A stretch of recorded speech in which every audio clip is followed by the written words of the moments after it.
शिवसेना ठाकरे गटाच्या जिल्हाप्रमुखपदी रविकिरण इंगोले यांची 15 दिवसांपूर्वी नियुक्ती झाली आहे। त्यानंतर पक्षांतर्गत असंतोषाची मशाल पेटली आणि ज्येष्ठ पदाधिकारी संजय पवार यांनी उपनेते पद सोडत असल्याची घोषणा केली। त्यातून पक्षात निर्माण झालेला तिढा सोडवण्यासाठी पक्षप्रमुख उद्धव ठाकरे यांनी 1 ऑगस्ट रोजी कोल्हापूर जिल्ह्यातील प्रमुख पदाधिकाऱ्यांना चर्चेसाठी मातोश्रीवर बोलावलं आहे।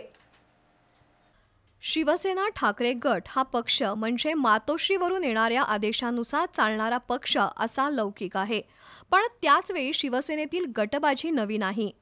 कोल्हापुरातील शिवसेनेत तर सरळ उभे 2 गट आहेत।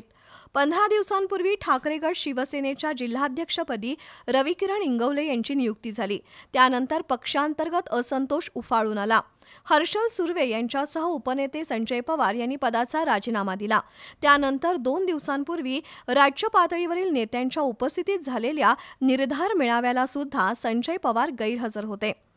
ठाकरे गट शिवसेनेतील अंतर्गत खदखद वाढत असताना आता पक्षप्रमुख उद्धव ठाकरे यांनी जिल्ह्यातील प्रमुख पदाधिकाऱ्यांना येत्या 1 ऑगस्टला मातोश्रीवर चर्चेसाठी बोलावलं आहे। त्यातून जिल्हाप्रमुख पदाची खांडोळी होण्याची शक्यता आहे। नूतन जिल्हाप्रमुख रविकिरण इंगोले यांच्याकडे कोल्हापूर शहर, सुनील मोदी यांच्याकडे कोल्हापूर उत्तर आणि करवीर आणि दक्षिण विभागाची जबाबदारी राजू यादव किंवा विराज पाटील यांच्याकडे जाण्याची शक्यता आहे। तसंच राज्य संघटक हे नवीन पद निर्माण केलं जाण्याचीही माहिती मिळतेय। सध्या शिवसेना ठाकरे गटाचे जिल्हाप्रमुख म्हणून रविकिरण इंगोले यांच्याबरोबर सुनील शिंत्रे, संजय चौगुले, वैभव उगळे हे काम करतायत।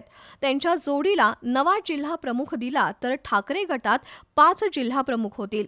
तसंच अवधूत साळुंखे यांच्याकडे शहराध्यक्ष पद येण्याची शक्यता आहे। एकूणच ठाकरे गटातील असंतोष मिटवण्यासाठी मातोश्रीवरून प्रयत्न होतील, पण त्याला स्थानिक पदाधिकारी कितपत प्रतिसाद देतील आणि खरोखर मनोमिलन होईल का हे लवकरच दिसून येईल।